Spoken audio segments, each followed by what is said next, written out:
Je commence mon propos en remerciant les autorités de Bakou et celles de l'ONU Habitat.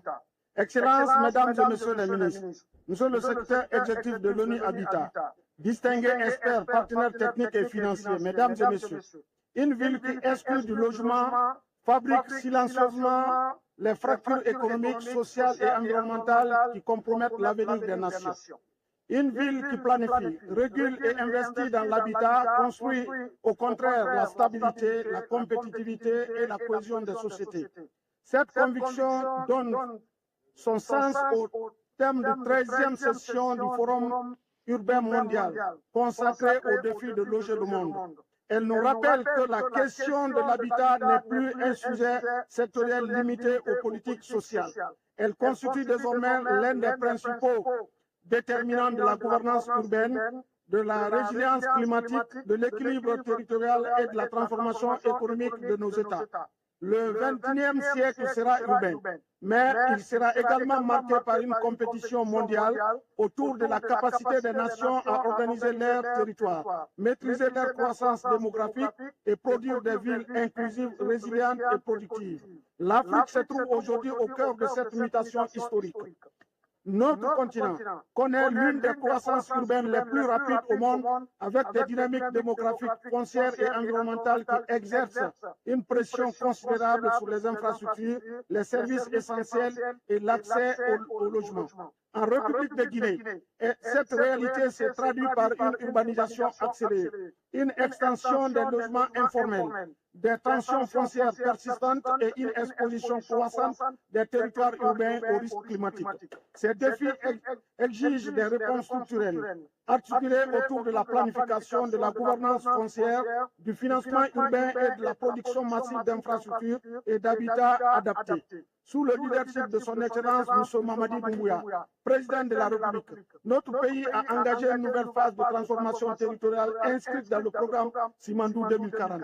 Cette dynamique repose sur une ambition claire, faire de l'urbanisation un moteur de modernisation économique, de cohésion sociale et de souveraineté territoriale. Notre action s'appuie d'abord sur une réforme profonde de la gouvernance foncière et cadastrale. Nous avons engagé un processus de modernisation du cadastre à travers la digitalisation des processus, la sécurisation des titres, l'amélioration des mécanismes d'enregistrement et le renforcement de la transparence de la gestion du foncier urbain.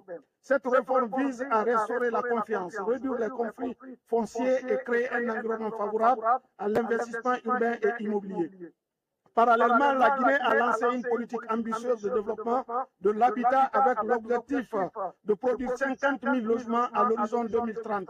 Cette politique privilégie une approche intégrée associant logements sociaux, équipements collectifs, infrastructures de mobilité, accès à l'eau, assainissement et connectivité urbaine. Nous avons également engagé des projets d'aménagement de villes nouvelles et de pôles urbains intégrés, notamment le long du corridor stratégique du Simandou. Cette approche montre notre volonté d'anticiper les mutations territoriales induites par les grands investissements miniers, logistiques et industriels afin d'éviter les déséquilibres urbains et promouvoir une croissance territoriale mieux répartie.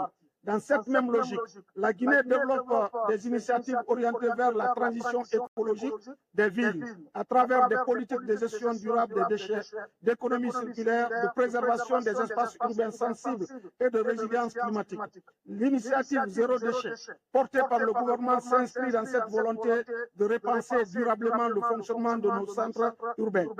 Mesdames et messieurs, la mise en œuvre effective du nouvel agenda urbain, des objectifs de développement durable et des engagements issus de la déclaration de Nairobi suppose une mobilisation collective beaucoup plus forte en faveur des infrastructures urbaines, du logement abordable et de la résilience territoriale. Pour les pays en développement, la question du financement demeure centrale. Le coût des infrastructures urbaines, l'adaptation climatique des villes, la régularisation foncière et la production de logements nécessitent des instruments financiers innovants, des partenariats renforcés et une implication accrue des institutions multilatérales. La Guinée réaffirme ainsi son engagement en faveur d'une coopération internationale fondée sur la solidarité, le transfert de compétences, l'innovation urbaine et le développement. Vos Excellences, je ne veux pas vous interrompre. à construire des villes capables de garantir la dignité humaine, la sécurité territoriale, la compétitivité économique et la durabilité environnementale.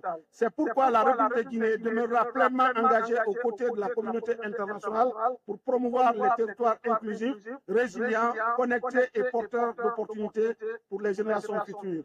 Je vous remercie de votre aimable attention.